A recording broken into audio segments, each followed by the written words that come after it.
आपण पाहत आहात नाशिक खबर न्यूज, जनतेचे हक्काचे व्यासपीठ। गंधर्व नगरीत मेडिकल दुकानात चोरी, रोकड व मोबाईल लंपास, घटना सीसीटीव्हीत कैद।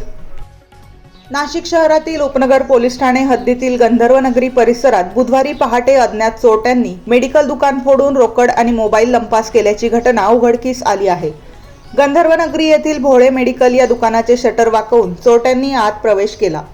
मंगळवारी रात्री नेहमीप्रमाणे दुकान बंद करून गेल्यानंतर बुधवारी सकाळी दुकान उघडण्यासाठी आल्यावर चोरी झाल्याचे लक्षात आल्याची माहिती दुकानाचे संचालक विशाल गीते यांनी दिली। मिळालेल्या माहितीनुसार बुधवारी पहाटे अंदाजे 4 वाजेच्या सुमारास 2 अज्ञात चोरट्यांनी ही चोरी केली। त्यापैकी एक जण दुकानाबाहेर पाळत ठेवून होता, तर दुसऱ्याने शटर वाकवून आत प्रवेश केला।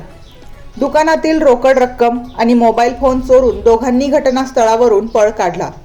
दरम्यान त्याच पहाटे अंदाजे 2:30 वाजता के.जे. मेहता शाळेजवळील बंगल्यात खिडकीचे ग्रिल तोडून सोने चांदीचे दागिने चोरीस गेल्याची ही घटना घडली आहे। सलग 2 ठिकाणी झालेल्या चोरीमुळे परिसरात भीतीचे वातावरण निर्माण झाले आहे। दोन्ही घटना सीसीटीव्ही कॅमेऱ्यात कैद झाल्या असून पोलिसांनी फुटेज ताब्यात घेतले आहे।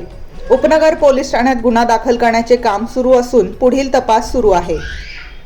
विशाल गीते, भोले मेडिकलचा मालक। रात्री 4 वाजेच्या सुमारास या शटरला ओढून 2 चोर आतमध्ये घुसून माझ्याकडे 27 ते 28 हजाराची चोरी झाली। एक मोबाईल चोरीला गेला। कॅश 27,000 रुपये।